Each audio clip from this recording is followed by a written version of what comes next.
વિદ્યાર્થી મિત્રો, આજે આપણે ધોરણ 1 માં અંગ્રેજી વિષય ભણીશું. તો દરેક વિદ્યાર્થી મિત્રોએ પોતપોતાની અંગ્રેજીની સ્વાધ્યાય પોથી કાઢવી અને એમાં પાના નંબર 60 કાઢવું. દરેક વિદ્યાર્થી મિત્રોએ. તો જો આજે આપણે શું શીખીશું, તો અગાઉ મેં તમને જે નંબર શીખવાડ્યા હતા ને એના આધાર ઉપર આપણે શીખીશું.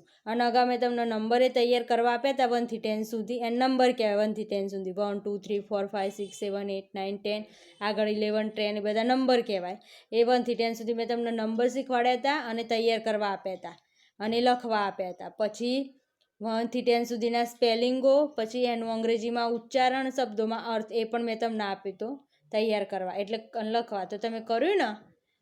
હા, તો તૈયાર કમ્પ્લીટ કરી રાખજો અને લખજો, કારણ કે પરીક્ષામાં તમારા પૂછાશે જ, એટલે તમારે લખવું પડશે. તો આવડતું હોય તો લખો ને તમે, તૈયાર કરી દેજો કમ્પ્લીટ.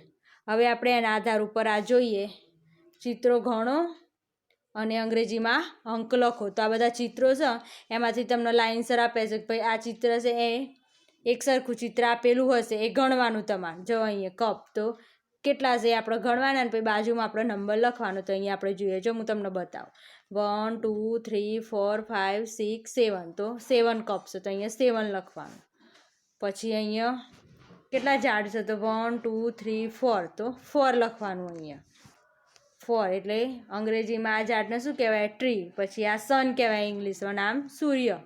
તો એ કેટલા છે, તો 1, તો અહીંયા 1 લખવાનું. પછી આ એપલ, અને આમ સફરજન ગુજરાતીમાં, ઇંગ્લિશમાં એપલ. તો કેટલા ગણો?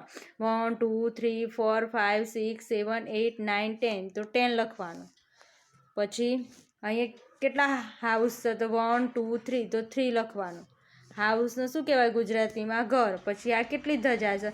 1 2 3 4 5, તો 5 લખવાનું. ધજા જ કહેવાય ઇંગ્લિશમાં. પછી આ સ્ટાર કેટલા છે? આમ તારા કહેવાય ગુજરાતીમાં, આમ ઇંગ્લિશમાં સ્ટાર. તો કેટલા છે, તો 1 2 3 4 5 6 7 8 9, કેટલા છે, તો 9 લખવાનું. 9 સ્ટાર છે. પછી આ કેટલા એલિફન્ટ છે? ઇંગ્લિશમાં એલિફન્ટ ને ગુજરાતીમાં હાથી. તો 1 ને 2, તો 2 લખવાનું. પછી આ લો, પત્તા હોય ઇંગ્લિશમાં, ઝાડના પત્તાને ઇંગ્લિશમાં લો કહેવાય. તો જો 1 2 3 4 5 6, કેટલા છે લો? તો 6.